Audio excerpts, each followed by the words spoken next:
अस्सलामुअलैकुम dear students, this is Babar Iqbal और आप देख रहे हैं मेरा यूट्यूब चैनल। तो आज के इस लेक्चर में हम लिपिड्स को डिस्कस करेंगे।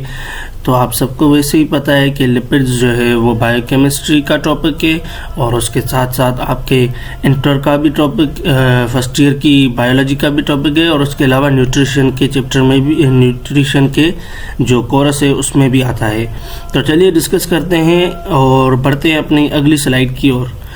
बेसिकली इस स्लाइड में हम देख रहे हैं कि कंटेंट्स क्या है कि हम क्या क्या पढ़ेंगे। तो सबसे पहले इसमें इंट्रोडक्शन करेंगे कि लिपिड क्या है, उसका ब्रीफ इंट्रोडक्शन होगा और उसके अलावा हम कैटेगरीज ऑफ लिपिड बनाएंगे कि लिपिड के बेसिकली किस किस ग्रुप्स में हमने लिपिड्स को जो है वो ड्राइव करके रखा है। तो सबसे पहले जो आएगा वो ग्रुप होगा असाइल ग्लिसरॉल और उसके अलावा वैक्सेस, फास्फेट, टर्पीन्स और स्टीरॉइड्स। तो इन सब को जो है वो हम बारी बारी डिस्कस करेंगे। तो चलते हैं डिस्कस करने के लिए। तो सबसे पहले जो है वो हम देख रहे हैं कि यहाँ पर हमारे पास इंट्रोडक्शन है और इंट्रोडक्शन में हम जो है देखते हैं कि लिपिड्स जो है ना, ये भी सबसे पहले मैं बॉयल पॉइंट ले लूँ ताकि आपको समझाने में दिक्कत ना। हाँ, लिपिड्स जो है ये बेसिकली सेम लाइक कार्बोहाइड्रेट्स ही बने हुए हैं। यानी कार्बोहाइड्रेट कैसे बने हुए थे? कार्बोहाइड्रेट्स बने हुए थे कार्बन, हाइड्रोजन और ऑक्सीजन से। तो लिपिड्स जो है ये भी बने होंगे कार्बन, हाइड्रोजन और ऑक्सीजन से। लेकिन यहाँ पर एक मसला आ रहा है कि लिपिड्स जो है ना, उसमें ऑक्सीजन का रेशियो बहुत कम है। हम अगर देखते हैं कि जो कार्बोहाइड्रेट थे वो कैसे बने हुए थे, वो बने हुए थे सी अगर एक, यानी कार्बन अगर एक है तो उसमें क्या हो रहा था, ऑक्सीजन जो था, हाइड्रोजन जो था वो 2 थे। हाइड्रोजन कितने थे? 2 थे। और ऑक्सीजन कितने थे? ऑक्सीजन सिर्फ 1 था सर जी। अब यहाँ पर मसला ये आ रहा है, यहाँ पर ये कह रहा है कि लिपिड जो है ना उसमें ऑक्सीजन कम होता है। यानी अगर कार्बन 1 है तो कार्बन 1 रहेगा और ऑक्सीजन 2 रहेंगे। ये कोई गारंटी नहीं है, ये जनरल फार्मूला नहीं है। आप कितने भी कार्बन ले सकते हैं, आप कितने भी हाइड्रोजन ले सकते हैं, लेकिन क्या होगा कि ऑक्सीजन का जो रेशियो है ना लिपिड में, वो ऑक्सीजन का रेशियो बहुत कम होगा। किन दोनों से? हाइड्रोजन से और कार्बन से, दोनों से ऑक्सीजन का रेशियो जो है वो मच मच मच लेजर होगा। ये किसका है? ये बेसिकली कार्बोहाइड्रेट्स का है। आप भूल मत जाना, ये कार्बोहाइड्रेट्स का है, ये लिपिड का नहीं है। लिपिड में उल्टा हो रहा है। लिपिड में हमारे पास ऑक्सीजन जो है ये बहुत कम रेशियो में होता है। अब एग्जांपल हमने एक ले रखी है जो कि बेसिकली आपकी बुक में थी, जो कि इंटर वाले में थी या फर्स्ट ईयर वाले में थी। तो यहाँ पर जो एग्जांपल है ये ट्रस्ट्रियन, ये इसमें हम देखते हैं कि कार्बन 57 है, हाइड्रोजन 110 है और ऑक्सीजन कितने हैं? सिर्फ 6 है। अब अगर हम देखते हैं कि लिपिड का क्या काम है हमारे बॉडी में, बेसिकली लिपिड का जो काम है हमारी बॉडी में वो है एनर्जी प्रोवाइड करना। सिर्फ एनर्जी प्रोवाइड नहीं करता, ये सेल मेम्ब्रेन में भी पाया जाता है। आपको पता है लिपिड बाइलेयर होती है सेल मेम्ब्रेन में, और उसके अलावा भी बहुत काम होते हैं। लेकिन जो प्राइमरी काम है इसका, जो मेन काम है इसका, वो है एनर्जी प्रोवाइड करना। कि हमारी बॉडी का main source of energy carbohydrate होता है, लेकिन कार्बोहाइड्रेट जब कम पड़ जाता है तो उसमें लिपिड हमारे पास जो है वो हमें काम आता है। और एक बात ये जो है, ये कार्बोहाइड्रेट से हमें ज़्यादा एनर्जी प्रोवाइड करता है, मोर एनर्जी देन कार्बोहाइड्रेट। अब ये मोर एनर्जी देन कार्बोहाइड्रेट क्यों प्रोवाइड करता है? ऐसा क्या है हमारे लिपिड में कि जो इसको ऐसी खासियत दे रहा है कि वो हमें कार्बोहाइड्रेट से ज़्यादा जो है वो एनर्जी प्रोवाइड कर रहा है? वो है इंक्रीज नंबर ऑफ कार्बन्स। क्या होता है इसमें? कार्बन के नंबर्स बहुत ज़्यादा होते हैं। किससे? हाइड्रोजन से और जो है जो है वो ऑक्सीजन से। कैसे? यहाँ पर देख रहे हैं कि जो कार्बन है ये 57 है, यानी 57 है। तो अगर हम कार्बोहाइड्रेट लेते हैं तो कार्बोहाइड्रेट में हमारे पास यहाँ पर 57 नहीं होते। यहाँ पर हमें अगर ग्लूकोज लेते हैं तो C6, ग्लूकोज C6 हो गए, H12 हो गए, H12 O फिर से 6 हो गया। तब ये हो गया ग्लूकोज। अब आप देख रहे हैं कि कितना कम रेशियो है इसमें कार्बन का और हाइड्रोजन का ग्लूकोज में, यानी कार्बोहाइड्रेट में। तो इसी की वजह से, ज़्यादा कार्बन के नंबर होने की वजह से और ज़्यादा हाइड्रोजन होने की वजह से हमारे पास जो है वो लिपिड ज़्यादा एनर्जी प्रोवाइड करता है।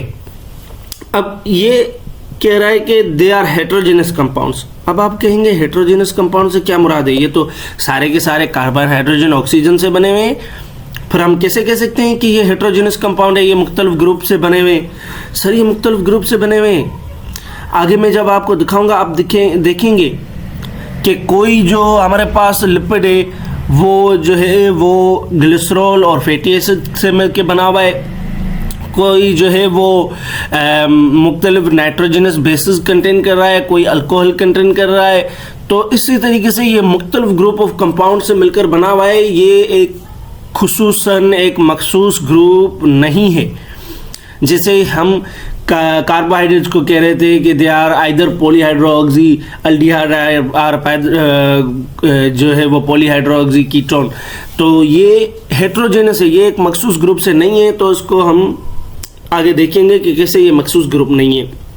और उसके अलावा इसकी कुछ कॉमन प्रॉपर्टीज़ मैंने यहाँ पर लिखी हुई है कि ये सारे के सारे इनसॉल्युबल इन वाटर हैं।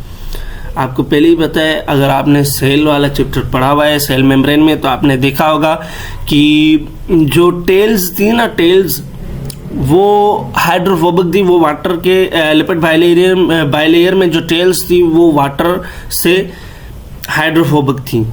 तो ऐसे ही सारे के सारे लिपिड जो है ना वो हाइड्रोफोबिक होते हैं वाटर से, और इंसॉल्युबल भी होते हैं, पानी में डिजोल्व नहीं होते। लेकिन ये सॉल्वेंट होते हैं सॉल्वेंट में, जैसे कि अल्कोहल हो गया, एथर हो गया। तो इस तरीके से चलते हैं अगली स्लाइड की ओर, जिसमें हम लिपिड की कुछ कैटेगरीज को देखेंगे।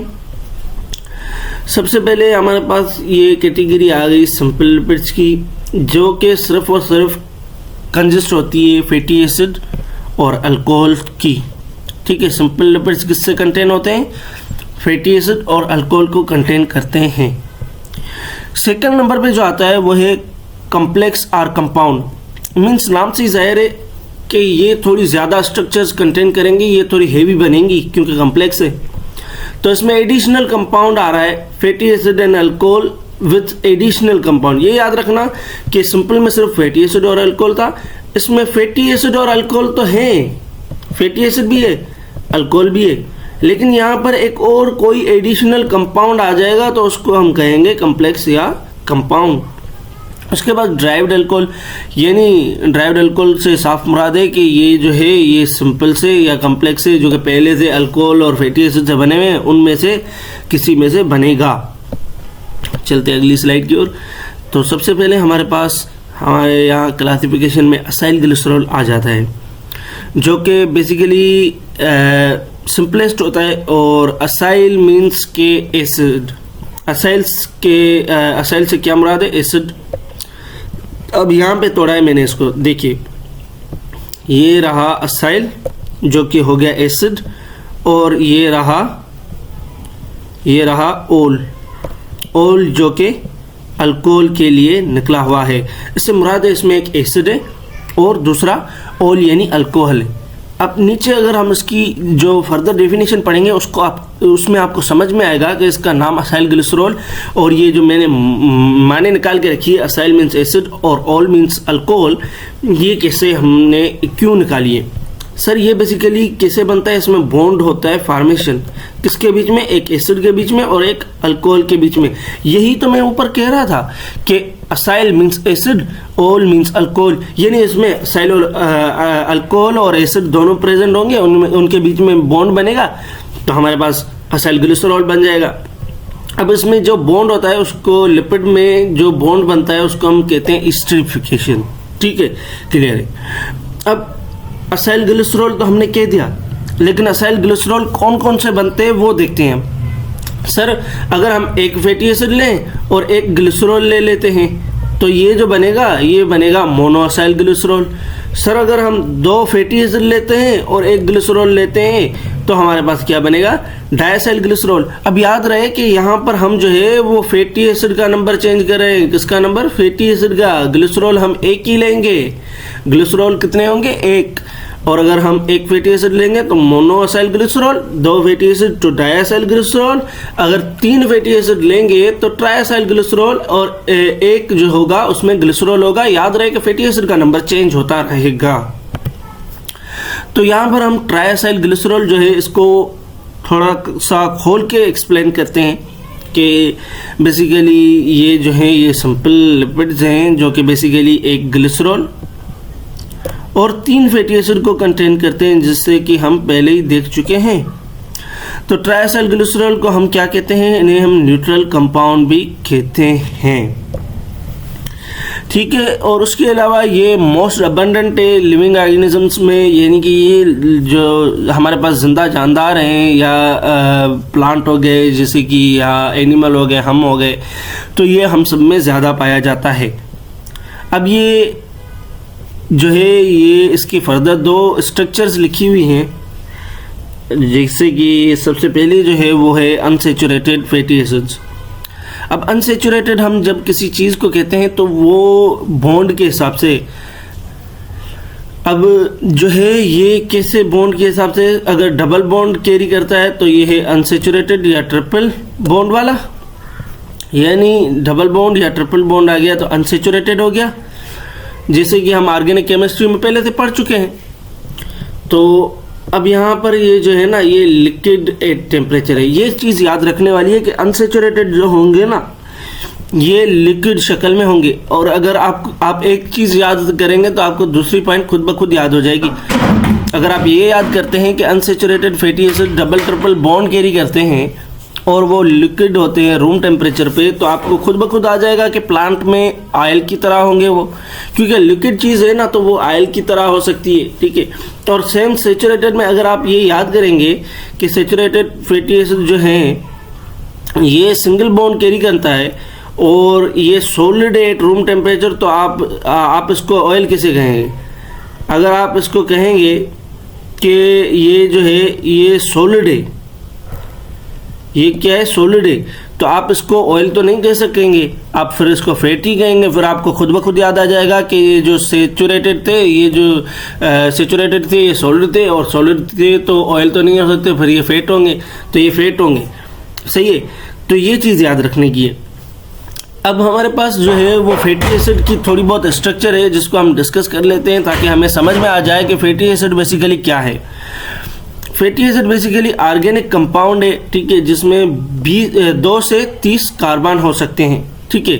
अब 2 कार्बन वाला एक स्ट्रक्चर है, इसका एग्जांपल मैंने लिया है, ये है एसिटिक एसिड, और 16 कार्बन वाला पाल्मेटिक एसिड, ठीक है। अब आप इसके नाम याद करो ना या ना करो, बस इतना याद रखो कि 2 से 30 कार्बन जो होते हैं ये फैटी एसिड में प्रेजेंट होते हैं। अब यहाँ पे हमें एक चीज़ बता रहा है कि जैसे जैसे कार्बन का नंबर बढ़ता जाएगा वैसे वैसे ही इनकी पानी में इंसोल्युबिलिटी बढ़ती जाएगी, मीन्स कि ये पानी में हल होने की शक्ति खोते जाएंगे। अब यहाँ पर हमारे पास मेल्टिंग पॉइंट भी बढ़ती जाएगी इनकी, अगर कार्बन बना तो इंसोल्युबिलिटी बढ़ी यानी पानी में हल नहीं हो सकते, मेल्टिंग पॉइंट भी बढ़ गई, हाइड्रोफोबिक नेचर भी बढ़ गया, और उसके अलावा सोल्यूबिलिटी जो है वो किस में बढ़ी, ये चीज़ याद रखना, भूलना मत। इनसोल्यूबल है वाटर में लेकिन सोल्यूबल है ऑर्गेनिक सॉल्वेंट में। जैसे जैसे ये पानी में जज़ब होने की जो है वो खासियत को छोड़ते जाएंगे वैसे वैसे ये ऑर्गेनिक सॉल्वेंट में जो है वो सोल्यूबल होने की शक्ति को बढ़ाते जाएंगे। तो इसमें भूलना मत, ऐसा ना हो कि पानी में डिजोल्व करके आप पानी की सोल्यूबिलिटी इसकी बढ़ा लो, इसके नंबर बढ़ा के, गलत हो जाएगा। ये ऑर्गेनिक सॉल्वेंट में जो है इसकी सोल्यूबिलिटी बढ़ेगी।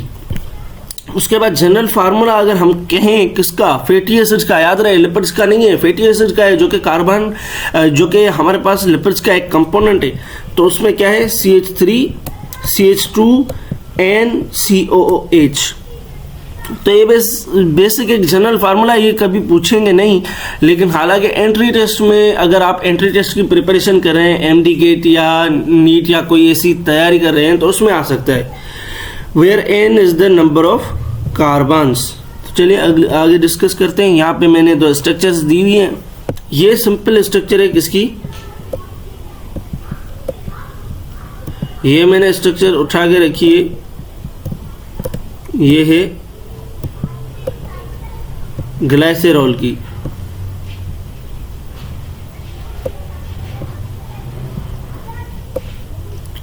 ये स्ट्रक्चर किसकी है यार, लिखने में दिक्कत हो रही है, तो चलिए ऐसे ही चल लेते हैं कि ये स्ट्रक्चर किसकी है, ये ग्लिसरॉल की स्ट्रक्चर है। यहाँ पर अगर हम देखते हैं तो ग्लिसरॉल जो कैरी करता है ना, वो कैरी करता है 3 जो है वो कार्बन है इसमें, CH2, और यहाँ पर 3 OH ग्रुप है। ठीक है, अगर हम देखते हैं कि हमने पढ़ा है कि जो ग्लिसरॉल है ना, ये जो है वो मोनो असाइल ग्लिसरॉल में भी एक है, डाई असाइल ग्लिसरॉल में भी एक है, 3 असाइल ग्लिसरॉल में भी एक है। और यहाँ पर मैंने सैचुरेटेड फैटी एसिड उठा के रखा है और मैंने अनसैचुरेटेड फैटी एसिड उठा के रखा है सर जी। तो अगर आप कहेंगे कि सर यहाँ पर एस्टरिफिकेशन कैसे बनेगी, हम अगर देखना चाहें तो एस्टरिफिकेशन कैसे बनेगी। अब ग्लिसरॉल तो हमने एक ही उठा के रखा था, एक ही ग्लिसरॉल पर एक फैटी एसिड भी आ रहा है, 2 फैटी एसिड भी आ रहे हैं और 3 फैटी एसिड मिलके ट्राइएसाइल ग्लिसरॉल भी बना रहे हैं। तो ये कैसे बना रहे हैं, चलिए मैं आपको दिखाता हूँ। ये बहुत सिंपल है। हमारे पास जब भी इसके बीच में एस्टरिफिकेशन होगी ना, तो बेसिकली ऐसे होगी कि ये वाला जो OH है, सबसे पहले यहाँ पर अगर हम सपोज करते हैं कि एक फैटी एसिड आता है जुड़ने के लिए, तो यहाँ से ये OH और ये वाला जो फैटी एसिड का H है, ये रिलीज हो जाएंगे। ये क्या बनाएंगे, ये बनाएंगे वाटर। फॉर एग्जांपल मैं इसको ऐसे ले लेता हूँ, हाँ ये आ गए। ये क्या रिलीज कर रहे हैं, ये रिलीज कर रहे हैं सर जी वाटर चला गया, वाटर अपने आप चला गया और कहीं घूमने चला गया, बीच में इनके बॉन्ड बन गया। अब ये दोनों, ये H और ये दूसरा H2 हो गया और ये O, H2O बन गया और H2O रिलीज हो गया। बाकी इस कार्बन, हाइड्रोजन और इस ऑक्सीजन के बीच में जो है वो बॉन्ड बन जाएगा। इसी तरीके से दूसरा जो आएगा, दूसरा फैटी एसिड अगर आएगा तो वो कहाँ पे जुड़ेगा, वो आके दूसरे पे जुड़ेगा। दूसरे पे भी ऐसा होगा कि ये हाइड्रोजन ऑक्सीजन और ये वाला हाइड्रोजन मिलके वाटर बना लेंगे, वाटर आउट और सेम बॉन्ड बन जाएगा।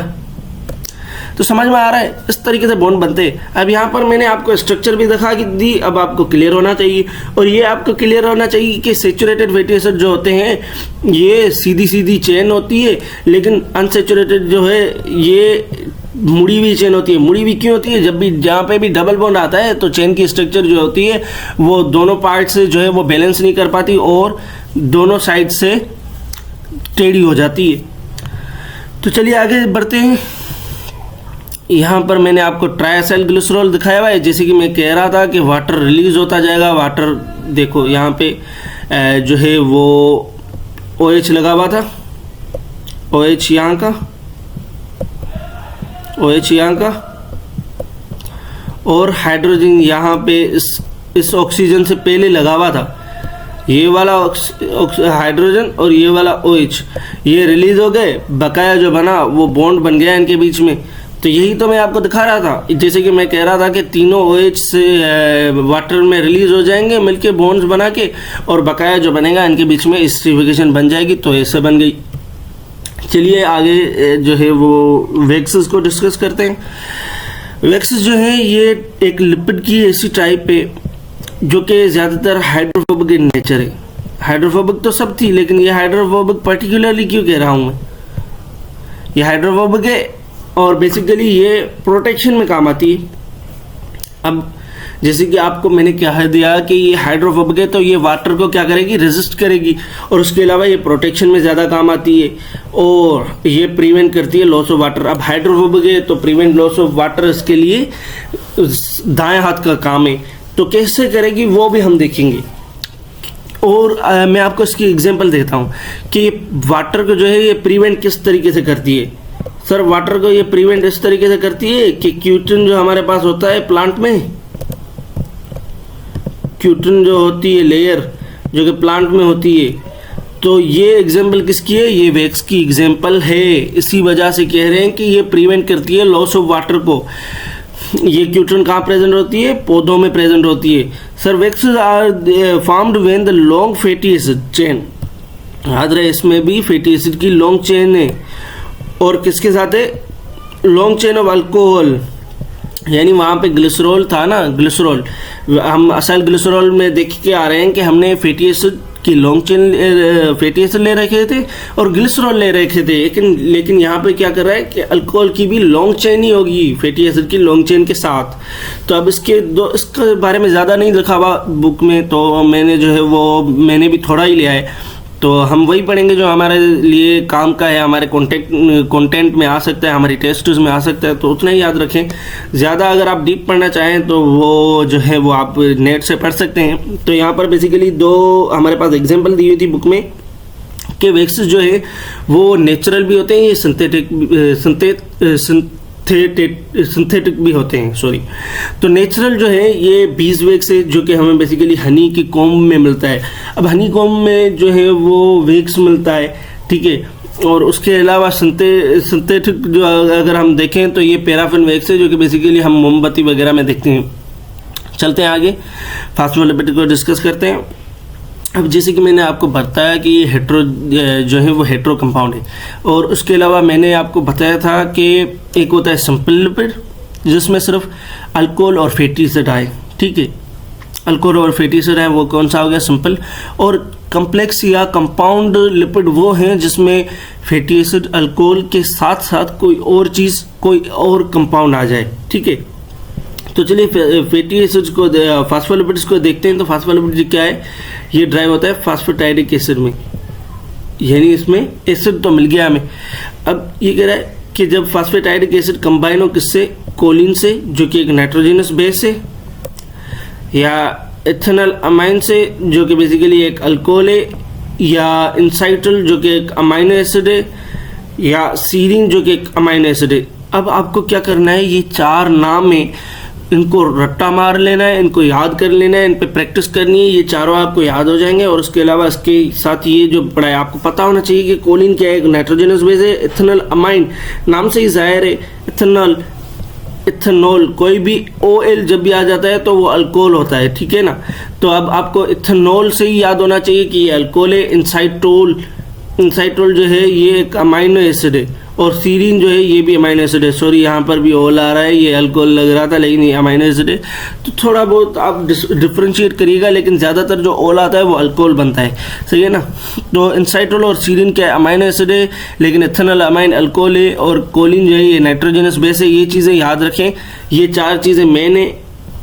और उसके अलावा ये वाली एक चीज़ मैंने जो कि बेसिकली इसमें आपसे पूछ सकता है कि फास्फोल जो है ये डेरिवेटिव किसका है, तो सबसे पहले मेन जो जवाब होगा वो होगा फास्फेटाइडिक एसिड, ठीक है। अब फास्फेटाइडिक एसिड जो है ना, ये इसके बारे में बता रहा है कि फास्फेटाइडिक एसिड है क्या। बेसिकली ये कह रहा है कि फास्फेटाइडिक एसिड जो मॉलिक्यूल है ना, ये बेसिकली सिमिलर टू डाइग्लिसराइड है। अब डाइग्लिसराइड तो हम पहले से देख कर आए रहे कि डाइग्लिसराइड कैसे था। मैं आपको फिर से यहाँ पर थोड़ा समझा लेता हूँ कि सर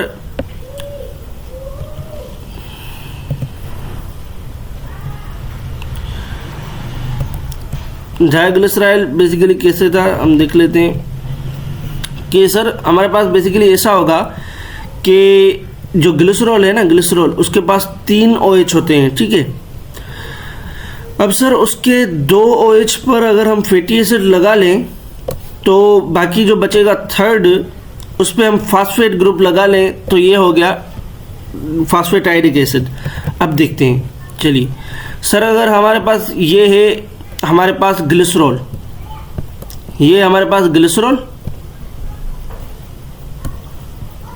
ये ग्लिसरॉल है 3 कार्बन वाला, यहाँ पे हमने 2 कार्बन अलग कर लिए।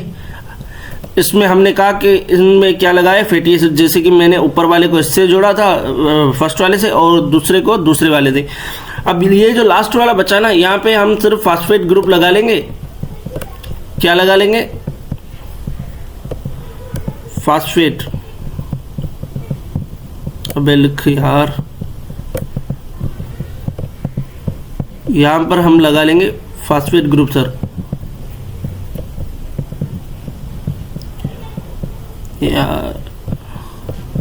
यहां पर हम लगा लेंगे फास्फेट ग्रुप। यहां पर हम फास्फेट ग्रुप लगा लेंगे तो क्या बन जाएगा? ये हमारे पास फास्फोलिपिड बन जाएगा। याद रहे कि ये फास्फोलिपिड किससे सिमिलर है, ये पूछ सकता है सवाल कि डाइग्लिसराइड से, डाइग्लिसराइड से जो है ये सिमिलरिटी रखता है। और उसके अलावा इसका एग्जांपल दिया है जो है फास्फेटाइडल कोलिन। याद रहे कि मैंने ऊपर पढ़ाया है कि फास्फेटाइडिक एसिड से ये बनता है और उसमें उसके साथ साथ क्या कंबाइन होता है, या तो कोलिन कंबाइन होगा, या तो एथेनल अमाइन, या इनसाइट्रोल, या सीरीन, कोई ना कोई एक जो है इनमें से कंबाइन होगा। अब कोलिन क्या है? कोलिन एक नाइट्रोजनस बेस है जो कि फास्फेटाइडिक एसिड से कंबाइन होके क्या बना रहा है सर? इसका कॉमन नाम जो है ये है लेसिथिन, लेकिन इसको हम साइंटिफिकली क्या कहते हैं? फास्फेटाइडल कोलिन। तो याद रखना कि फास्फेटाइडल कोलिन का दूसरा नाम है लेसिथिन। अब बेसिकली फास्फोलिपिड की बात करें तो फास्फोलिपिड में दो पार्ट्स होते हैं। फास्फोलिपिड में क्या होते हैं? दो पार्ट्स होते हैं। एक हो गया हेड जो कि हाइड्रोफिलिक है, और एक हो गया, अच्छा अब सबसे पहले हेड की बात करें। हेड क्या है? फास्फोलिपिड का हाइड्रोफिलिक कंपाउंड है जो कि बेसिकली पोलर है और रेडिली सोल्यूबल है। जाहिर सी बात है, हाइड्रोफिलिक हो गया यानी वाटर लविंग हो गया, तो ये क्या हो गया? सोल्यूबल हो गया। अब बेसिकली इस हेड में जो है ना ये फास्फोलिपिड कंपाउंड होगा, ठीक है। और उसके अलावा अदर कंपाउंड्स भी, अदर कंपाउंड कौन कौन से वो देख लेंगे जो हम अभी पढ़ के आए, नाइट्रोजनस बेस वगैरह। और उसके अलावा यहाँ पर हमें क्या कह रहा है कि the part of which is hydrophobic, उसमें क्या आ गया? उसमें फैटी एसिड आ गया सर।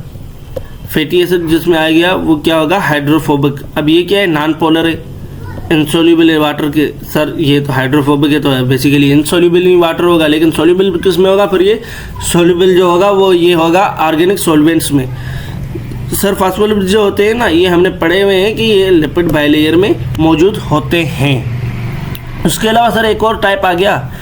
सर इसकी तो टाइप सी खत्म नहीं हो रही, जल्दी से आप चैप्टर खत्म कीजिए। सर हम बेसिकली जो है इसको जितना डिस्क्राइब कर रहे हैं, अगर आप मेरी ये कोशिश है कि अगर आप इसको पढ़ लें एक बार, इस सारे लेक्चर को सुन लें, तो उसके बाद आपको बुक खोलने की ज़रूरत ना पड़े, बस आपको थोड़ा सा रिमेंबर करने के लिए, रिवाइज करने के लिए ज़रूरत पड़े। उससे ज़्यादा ऐसा ना हो कि मैं पढ़ाऊँ और आपको समझ में ही ना आए, फिर से आप बुक खोल के परेशान बैठे हो कि भाई सर ने हमें पढ़ाया क्या था।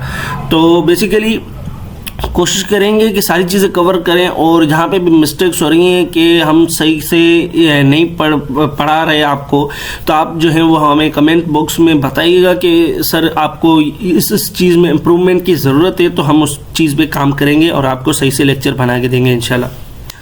तो चलिए, टर्पीन्स जो हैं ये बेसिकली 5 कार्बन वाली जो एक रिंग होती है जिसको हम आइसोटर्पिन यूनिट कहते हैं, उससे बनी हुई होती है। सही है सर। अब यहाँ पे मैंने सारी टाइप्स नहीं ली हुई, इसकी जो है वो 4-5 टाइप्स जो है हमारे बुक में मेंशन थी, मैंने सारी नहीं ली हुई। मैं बस आपको 2 बताऊंगा और उसके एग्जांपल्स बताऊंगा, बाकाया आपको याद करनी है, क्योंकि ये चीज़ जो है ना ये रट्टा वाली थी। इसमें क्या था? इसमें सिंपली रट्टा था कि आपको याद करना है कि 2 आइसो, सबसे ये तो सिंपल चीज़ है कि 2 आइसोप्रीन यूनिट बनेंगे एक साथ, तभी एक मोनोटर्पिन बनेगा। यानी 2 रिंग्स मिलकर एक चीज़ बना रही है, तो 4 मिलकर 2 वाला यूनिट 2 वाली चीज़ बनाएगी। तो मीन्स के 2 वाली मिलकर एक यूनिट बना रही है, तो जो है वो 4 मिलकर 2 वाला बनाएंगी। तब 2 आइसोप्रीन यूनिट मिलकर मोनोटर्पिन बना रही है, जिसका एग्जाम्पल जो है मेंथोल है। ठीक है, जिसका एग्जाम्पल क्या है? मेंथोल है। हाँ, तो ये आपको याद करना है कि मोनोटर्पिन जो कि 2 आइसोप्रीन यूनिट से मिलकर बना हुआ है, इसमें एग्जाम्पल क्या है? मेंथोल है। अब 4, जैसे कि मैंने कहा कि 2 अगर एक बना रहे हैं तो 4 मिलकर 2 वाला बनाएंगे डायटर्पिन, और इसका एग्जाम्पल जो है विटामिन है, फाइटोल है, और जो कि क्लोरोफिल में मिलता है फाइटोल। तो ये चीज़ें याद करनी है। इसके एग्जांपल्स आप बुक में से ही याद कर लेना। स्टीरॉइड्स की बात करते हैं। स्टीरॉइड्स यूजुअली क्या होते हैं? स्टीरॉइड्स यूजुअली होते हैं ये हमारे पास हार्मोन्स वगैरह में। अब अगर आप हार्मोन्स जब पढ़ेंगे ना, तब आप पढ़ेंगे एक type steroid hormones. Steroid hormone basically steroids की बात करते हैं। तो उसमें बेसिकली क्या होता है कि उसमें आपके पास जो है वो 6 हार्मोन्स वगैरह जो होते हैं वो स्टीरॉइड्स होते हैं। चलिए देखते हैं ये भी बेसिकली क्या होता है कि स्टीरॉइड को हम कहते हैं कि स्टीरॉइड एक किस्म का न्यूक्लियस है जो कि अरेंज होता है 4 रिंग्स में। 4 रिंग्स में कैसे सर?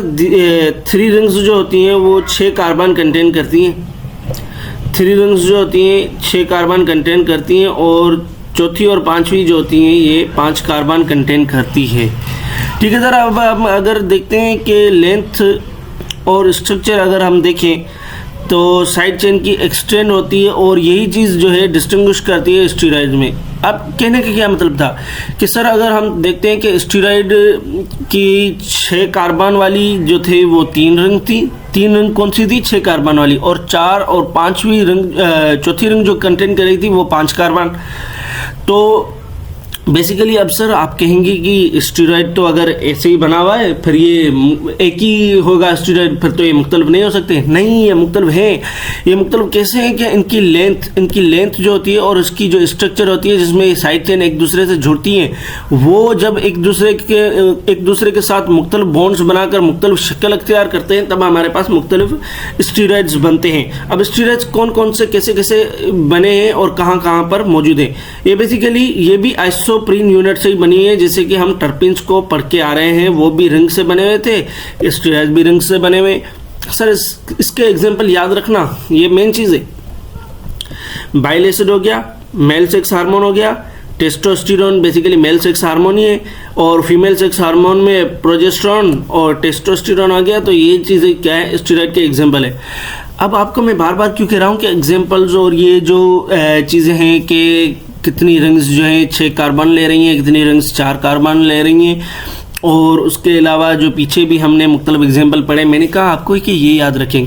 ये क्यों याद रखें? ये जो बेसिकली है ना, अगर आप प्री मेडिकल में या मेडिकल के प्री मेडिकल के स्टूडेंट है तो ये आपको आगे मेडिकल में भी काम आएंगी। सेम यूनिट्स आपको मेडिकल के कॉलेजेस में पढ़ने को लिए मिलती है, वो चाहे MBBS के हो, नर्सिंग के हो, या लेबॉरेटरी टेक्नीशियन के हो, या किसी भी चीज़ के हो, लेकिन आपको आगे सेम यही चैप्टर्स पढ़ने को मिलेंगे। अगर आप इनको सही से याद कर लेते हैं तो ये आपको आगे जो है वो सहूलत मुहैया करेंगे। आपको सिंपली आपको सारा कुछ आ रहा होगा। जब दूसरे लोग बड़ी मेहनत कर रहे होंगे तब आपको पहले से ये सारा आता होगा। तो इसी वजह से मैं कह रहा हूँ कि ये याद कर लें। और उसके अलावा ये आपको पता है कि प्री एंट्री टेस्ट में जो है वो MCQs आते हैं, तो MCQs के हवाले से एग्जामिनर को ये अच्छा लगता है कि ये बहुत सिंपल जो है वो इसके एग्जांपल्स और जो उसके मेन जो पॉइंट्स है वो पूछने की कोशिश करता है, ताकि वो जल्दी से जो अच्छे बच्चे होते हैं ना वो मेन चीज़ों को कवर करते हैं। तो उसका भी यही मन होता है कि मैं ऐसे सवाल डालूं जिसको जो है वो सिर्फ कॉम्पिटेंट स्टूडेंट ही कवर कर पाए। तो इसी वजह से मैं आपको एग्जांपल्स के लिए बार बार कह रहा हूँ कि एग्जांपल्स याद क्या करें। तो मेरे ख्याल से ये वाला आखिरी टॉपिक होगा हमारा प्रोस्टाग्लैंडिन्स। तो ये जो है ये बेसिकली हर ममेलियन सेल में मौजूद होता है।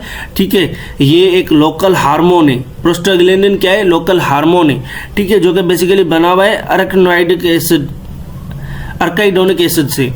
ठीक है, ये वाइडली डिपेंडेंट ऑन टिश्यूज, यानी ये टिश्यूज पे क्या कर रहा है? डिपेंडेंट हो रहा है, कैसे? फंक्शन के हिसाब से।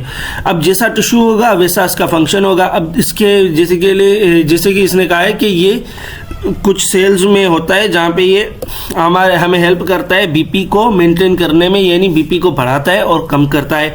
तो यानी मुख्तलिफ सेल्स में होगा, उस सेल्स के हिसाब से इसका काम होगा।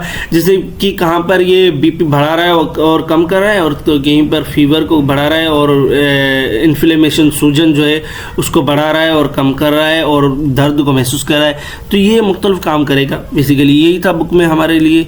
और इसके अलावा बस थैंक यू वेरी मच। हमारा लेक्चर यहीं पर समाप्त होता है। तो बेसिकली आपका फीडबैक हमारे लिए जो है वो एक उम्मीद बनता है कि हम और लेक्चर्स बनाएं। तो वीडियो को पूरा देखिएगा और थैंक यू वेरी मच। अल्लाह हाफ़िज़।